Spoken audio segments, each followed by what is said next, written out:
Es momento de análisis e información con Antonio Ladra.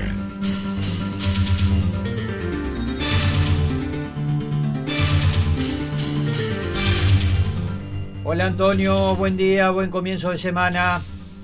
Buen día, ¿cómo les va? ¿Cómo andan? ¿Todo bien? Todo bien, tenés un solazo terrible y precioso ahí. Acá está bien soleado en este momento también. Bueno, buena luz. te voy a decir, ¿no? Igual hay unas nubes por ahí que, Sí. que son negritas y que están amenazando el sol. En este momento ahora están empezando a tapar. Son Pero de bueno, cuidado. uno ve el solcito y dice, qué lindo, pero salís a la calle y te congelás, ¿eh? Sí. Acá teníamos Está 8 bravo. grados y con el viento calculamos que la sensación era por lo menos de 3 graditos menos. Y cada kilómetro, a ver, ¿cómo es la historia? Cada 10 kilómetros Sí.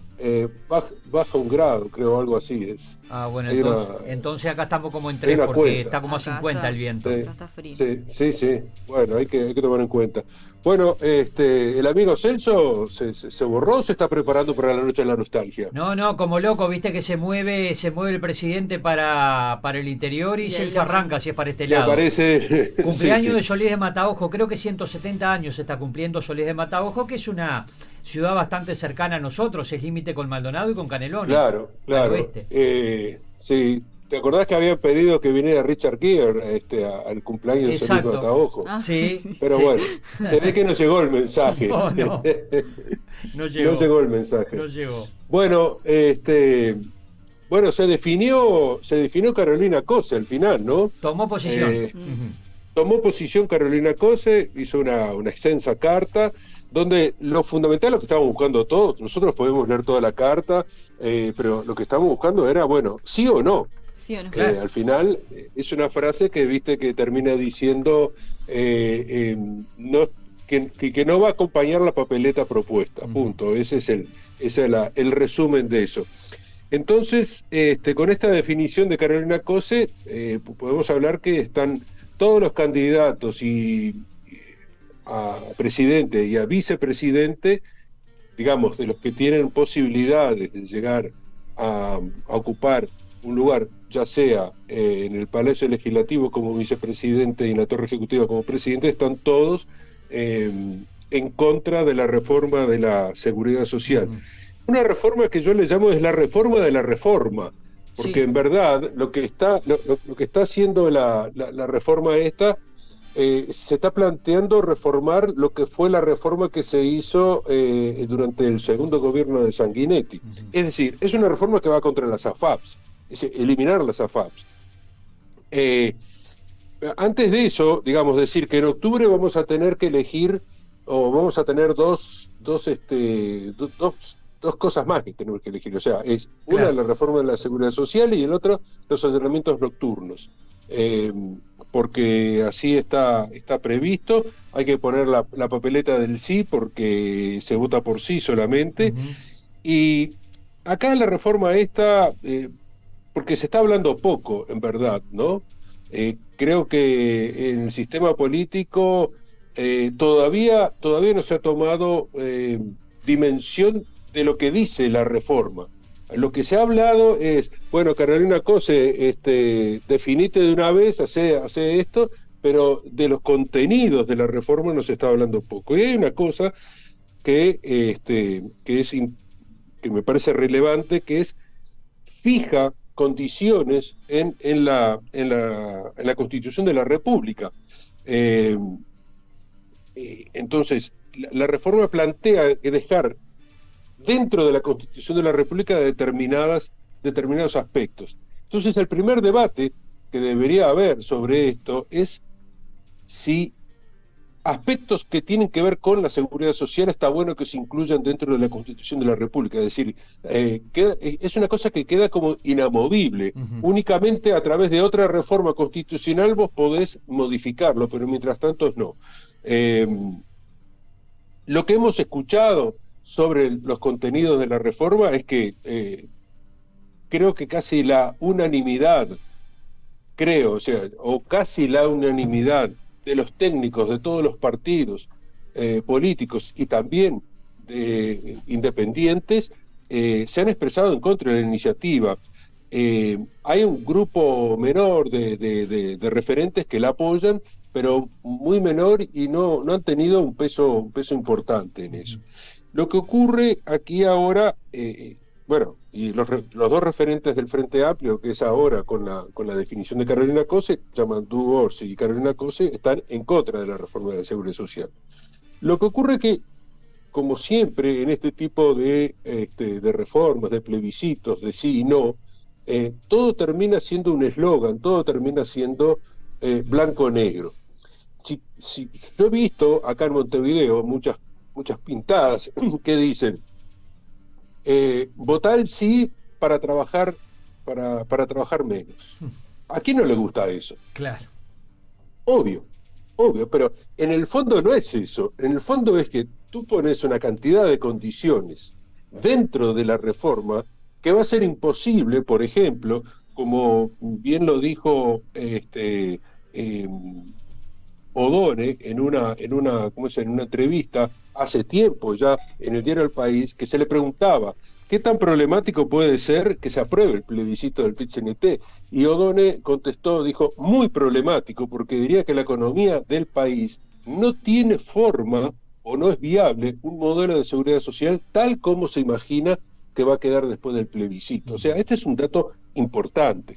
Es importante porque además todo lo que vos podés, como candidato, podés prometer, bajar los impuestos, etcétera, etcétera, no va a ser posible. O sea, si alguien te está diciendo simultáneamente apoyo la reforma de la seguridad social y te digo que va a bajar los impuestos, está mintiendo, no va a poder hacerlo. No hay Pero forma. a su vez, claro, no hay forma. Además, si no dicen claramente que la reforma de la seguridad social o lo que se plantea dentro de la reforma de la seguridad social es problemático para la economía del país y para los que están jubilados que cobren, pero para toda la dinámica económica del país, si no dicen eso, están mintiendo. Es una reforma muy, muy problemática.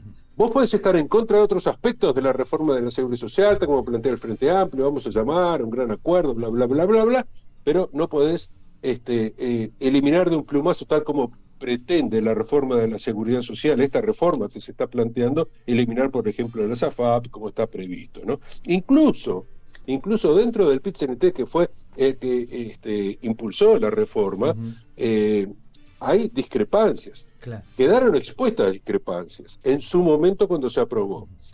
El Frente Amplio también, ahora, como hay discrepancias en la interna con algunos partidos, léase Partido Comunista, fundamentalmente, y el Partido Socialista, son dos de los partidos importantes dentro del Frente Amplio que están apoyando la reforma, ha dejado en libertad de acción. La libertad de acción, la pregunta es, ¿qué es lo que implica? ¿Cómo se va a llevar adelante eso? Políticamente me refiero, claro. ¿No? Digo, una de las herramientas o de la columna vertebral de lo que es el Frente Amplio, la militancia del Frente Amplio, son los comités de base. Entonces, la pregunta es, ¿en los comités de base va a haber publicidad o folletos o lo que fuera a favor de la reforma? ¿Y va a haber en contra de la reforma? ¿Cómo se va a dilucidar eso? ¿Cómo se va a hacer en el tema del ensobrado? Porque ahí está la clave de todo el asunto. La gente en general, cuando va a votar, quiere que le den todo hechito, todo ya, pronto, ¿no? Le den la lista de diputados, la lista del Senado, y si hay una reforma, como Antonio, en este caso, le ponen el sobre o no. Antonio, te quería preguntar qué percibís vos, porque es muy complejo este tema del plebiscito por la reforma de la seguridad social.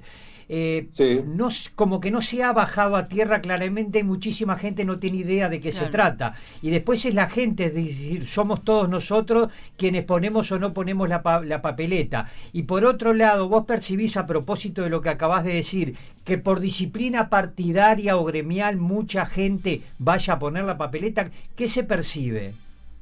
Bueno, ese es un tema que se está midiendo en las encuestas. Ahora en la próxima semana va a salir una encuesta, creo que es de Factum, que es la primera encuesta que se hace después de la definición de Carolina Cose. porque me parecía importante que estuviera la definición de Carolina Cose, claro. Porque justamente el apoyo que ha tenido Carolina Cose, el apoyo electoral, ha sido justamente de los sectores que están promoviendo la reforma de la seguridad social. Entonces, ahora se va a ver qué impacto puede tener eso. Yo creo que lo que hay una gran desinformación. Y además... una gran desinformación. Y además está lo otro, lo que yo dije anteriormente, es eso del blanco y negro. Todo lo que te plantea de decirte, no viva más para trabajar, sino que jubílese antes, o te ponen el tope de los 60 años y te dice, ¿para qué va a trabajar más? Y bueno, hay condiciones acá en Uruguay para la gente que tiene posibilidades, que a los 60 años sigue siendo una persona activa, con ganas de aportar a la sociedad, con ganas de seguir ganando dinero, en definitiva, de formar gente. Hay un abanico grande. Hay gente que lo puede hacer. Hay otra que efectivamente, capaz que estuvo toda la vida trabajando en la construcción, que tiene la columna reventada, yo qué sé, toda una cantidad de cosas. Pero el propio sistema de la seguridad social prevé eso para que esa gente pueda retirarse con anticipación. Es decir, los trabajos que afectan la salud. Claro, o sea, que hay muchos. Hay muchos, claro. Hay muchos, pero hay mucha desinformación, y creo que lo que se está apelando es esa cosa de blanco y negro que no es real. Y a eso hay que tener cuidado. Ese es un aspecto que siempre ocurre, o casi siempre está dentro de los plebiscitos blanco y negro. Recordemos, lo último donde estuvimos presentándonos, que tuvimos que elegir, fue lo referido a la LUC. La LUC era una ley de urgente consideración, una ley ómnibus, que tenía muy amplia, que tenía una cantidad de normas. Se dijo que iba a haber una catástrofe si eso seguía. La catástrofe no existió. Que hubo en algunas cosas excesos y que se han ido modificando. Por ejemplo, eso de que quien ingresa a la cárcel 4 gramos de marihuana le dan 4 años de cárcel. Eso se modificó, se está modificando, y hay algunos aspectos que se está haciendo. Hay otros aspectos que eran más, digamos, problemáticos o polémicos, que era la cantidad de dinero que se podía manejar, de dinero vivo, quiero decir, ¿no? Que se podía manejar, que había aumentado el tope. Bueno, todo eso quizás habría que haberlo discutido o haberlo quitado de la luz. No fue bueno. Pero después, todos los otros aspectos que se manejaron, que estaban ahí en la LUC, por ejemplo, lo de los alquileres. ¿Se acuerdan cuando se decía que aquellos alquileres que se alquilaba a través de la LUC, que la gente iba a andar que iba a quedar sin casa rápidamente, que iba a ser un drama? Claro. Eso no ocurrió nada, no pasó nada. En definitiva, lo que hizo fue que promovió de alguna manera para que la gente que no tenía acceso a la garantía pudiera alquilar un apartamento, una propiedad, de vivir. Sobre todo a la gente, a los inmigrantes, ¿no? Sí, Antonio, nos llegó un mensaje aquí de la audiencia y que lo comparto. Dice, las AFAP no sirven, y lo digo con propiedad porque soy jubilada de AFAP y aporté por 20 años. ¿Y saben con cuánto me jubilé? Con 3.500 pesos. 3.500 pesos, dice acá. Es una vergüenza. Delgado tenía una publicidad que ganábamos con las inversiones. Bueno, a mí no me dieron nada. Saludos. Sí. Es cierto lo que dice el oyente, es cierto que las AFAP son muy discutibles, pero también digo, ¿por qué sacarlas de un plumazo no se puede? Lo que ocurre es que las AFAP cobran un impuesto por el uso de nuestro dinero, que es demasiado alto. Quizás lo que hay que hacer es pasar las AFAP todas al Banco de Previsión Social o a la órbita del Estado, o buscarle la vuelta. Por ejemplo, la principal AFAP es la del Banco República. La AFAP, República FAP, es mitad estatal o prácticamente estatal, ¿no? Y la gente va ahí. Habría que ver lo que dice. Es cierto lo que dice el oyente, es cierto que el que está en la FAP cobra menos, pero también es cierto que hubo una instancia en la cual tú te podías cambiar. Sí. Anteriormente, que eso lo había promovido el gobierno de Tabaré Vázquez, ¿no? tú ibas al banco de seguro, al banco de previsión social, y miraban tu historial y te decían, si te jubilás por la FAP para ganar 30.000 pesos por mes, tenés que esperar a tener 80 años. No sé, digo, estoy diciendo una cifra por... Sí. Un ejemplo, ¿no? Ahora, si te pasás por el artículo 8 al banco de previsión social, para cobrar ese dinero lo vas a hacer cuando tenés 70 años. O sea, había una distancia, había una diferencia sustancial. O sea, hubo instancias de cambio para la gente. Hubo instancias de cambio. Habría que ver por qué ese oyente está cobrando 3.500 pesos solo con la FAP, porque si cobra jubilación por la FAP, también cobra algo por el banco de previsión, porque es un sistema mixto,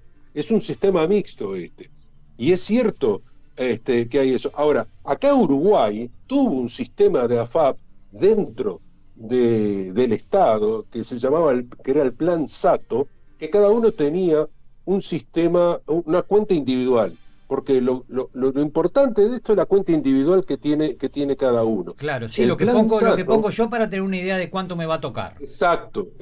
El Plan Sato, que funcionó hasta la mediados de los años 80, fue un plan experimental que se dejó de aplicar, fue aplicado durante la dictadura, que se dejó de aplicar, nadie sabe por qué, pero era un plan exitoso y un muy buen plan. Puedo dar fe porque yo estuve en el Plan Sato en una oportunidad. O sea, yo sé cómo funcionaba eso. Pero nadie se acuerda de ese plan, y ese plan se puede modernizándolo con toda la tecnología que puede haber, porque imagínense, en el año 80 no existía internet, no existía nada de lo que tenemos todas ahora, las novedades que tenemos ahora. Y tecnología, sí. Claro, entonces bien se puede reincorporar o hacer eso. Nadie está planteando una reforma de ese tipo, nadie está planteando. Todos están planteando, bueno, vamos a sacar de acá para poner acá. La situación hoy claramente es, si se aprueba esta reforma, va a haber un problema económico grave para el Uruguay. Uruguay, con las tasas de crecimiento que tiene, es casi imposible poder, con las tasas de crecimiento de la economía, ¿no? En el mayor momento de crecimiento de la economía, un 5%, un 6%, un 7% que tuvo durante el gobierno de Mujica, Tabaré Vázquez, durante los gobiernos del Frente Amplio, cuando los precios de las materias primas estaban altos y Uruguay tenía viento a favor, ni siquiera eso, que no se mantiene, porque eso tiene que ver con todo el sistema, con el sistema capitalista y cómo funciona. Hoy cómo está la economía, con un crecimiento de un 3%, que es un buen crecimiento con respecto a la media de América Latina, igual hay problemas, y lo dicen todos los economistas, incluso aquellos economistas, lo dijeron antes, aquellos economistas que estaban apoyando a Carolina Cose. Pablo Ferreri, por ejemplo, ¿no? Se manifestaba más o menos en la misma posición que Gabriel Odone, que es de alguna manera el hombre referente de Yamandu Orsi, ¿no? ¿Por qué se propone entonces ahora, la pregunta que yo me hago, por qué se propone renunciar a que exista entonces el pilar del ahorro individual? El BPS, como ya decía, ya gestionó una oportunidad. ¿Por qué no se propone lo que se llamó el plan de ahorro individual, que se llamaba el Plan Sato, por ejemplo? Eso fue en los años 80, fue exitoso, pero no se continuó. Según yo tengo acá anotado las proyecciones que hay técnicas del BPS y economistas de distinta orientación y todo, establecen que de aprobarse este nuevo régimen, requerirá de grandes recursos públicos que hoy el país no tiene, ni tampoco en el futuro, ¿no? Bueno, veremos entonces a ver cómo viene la campaña en esto. Hasta ahora, el único que yo lo he escuchado hablar sobre la reforma de la Seguridad Social ha sido el presidente. Más que nada porque dice que, en definitiva, ha sido criticado porque dicen que está ingresando en la campaña. En la campaña política, sí. ¿Te acordás que en un momento hablamos nosotros de que efectivamente la Calle iba a salir a defender su reforma? Sí. En verdad, la reforma de la Calle, o la reforma esta, es una reforma sobre otra reforma anterior. lo que propone este plebiscito es tirar abajo lo anterior. Veremos a ver cómo se dilucida esta campaña, ¿no? Pero bueno, hay todavía muchos interrogantes y sobre todo qué es lo que va a pasar con la principal fuerza política del Uruguay, que es el Frente Amplio. Exactamente, así que esto va a dar, hay tela para cortar todavía, Antonio, porque tenemos los dos, creo que las dos cuestiones, ¿no? Los dos puntos claves de esto, los posicionamientos políticos y después yo insisto en cuánto entiende la población, entendemos todo de qué se trata la reforma, porque es un tema bastante complejo, vos lo has explicado claramente, pero bueno, por ahí te confunden con eslóganes cortitos que descontextualizan todo, ¿no? Así que bueno, veremos. Sí, justamente, yo creo que lo que hay que hacer ahora es, hablar sobre los contenidos de la reforma, bajar la tierra. No sobre eslóganes, claro, bajar la tierra, no sobre eslogan. Exacto. Antonio, buena semana, nos encontramos en unos días. Cuídate del frío por las dudas, nosotros también. Bueno, Feno, dale, igual para todos ustedes. Chau, chau. Abrazo grande.